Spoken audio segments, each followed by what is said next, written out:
क्या केरल विधानसभा चुनाव 2026 पूरे भारत के राजनीतिक भविष्य को नया मोड़ दे सकते हैं?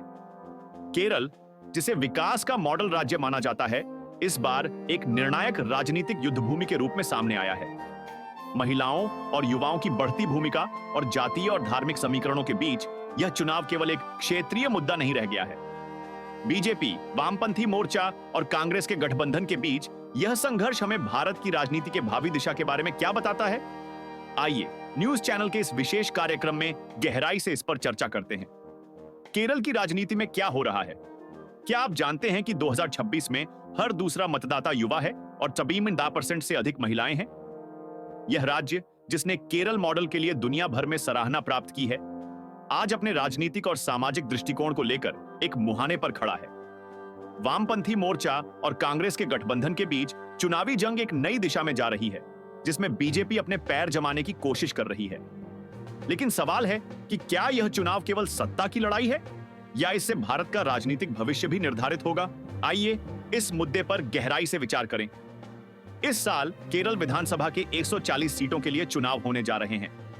वाम लोकतांत्रिक मोर्चा एलडीएफ, कांग्रेस के नेतृत्व वाले यूनाइटेड डेमोक्रेटिक फ्रंट यूडीएफ और बीजेपी के बीच यह त्रिकोणीय संघर्ष बहुत कुछ तय करेगा।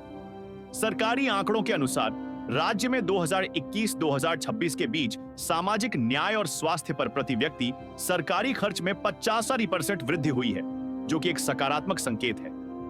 बीजेपी के लिए यह चुनाव दक्षिण भारत में अपनी उपस्थिति मजबूत करने का एक नया अवसर है। वहीं कांग्रेस इस जीत से राष्ट्रीय स्तर पर अपनी स्थिति मजबूत करने की कोशिश करेगी। हालांकि यह चुनाव सिर्फ विकास योजनाओं तक सीमित नहीं रहेगा। जातीयता, धर्म और समाज के विभाजन के मुद्दे भी अपनी प्राथमिकता बनाए रखेंगे। उदाहरण के लिए मलप्पुरम और तिरुवनंतपुरम जैसे क्षेत्रों में स्पष्ट ध्रुवीकरण की संभावना है। केरल में वामपंथी नीतियों और सामाजिक सुधार कार्यक्रमों की मजबूत परंपरा रही है। 1957 में लोकतांत्रिक रास्ते से चुनी गई पहली कम्युनिस्ट सरकार ने पूरे राज्य में भूमि सुधार और सार्वजनिक शिक्षा पर ध्यान केंद्रित किया। इसके बाद कांग्रेस ने भी अपनी सरकारों के माध्यम से ग्रामीण क्षेत्रों में विकास पर काम किया।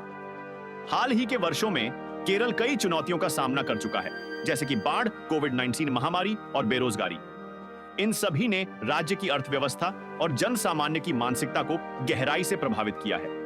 आज जब हम 2026 में खड़े हैं, केरल का लोकतंत्र नई चुनौतियों और अवसरों का सामना कर रहा है। जब बात गहरी पड़ताल की आती है, तो जरूरी है कि हम विश्लेषण को कई दृष्टिकोणों से देखें। Indian institute of public policy के एक अध्ययन का दावा है कि सरकारों का प्रदर्शन केवल बुनियादी ढांचे तक सीमित नहीं है। गुणवत्ता, शिक्षा और स्वास्थ्य सेवाएं इन्हें दुनिया के सामने पेश करती है।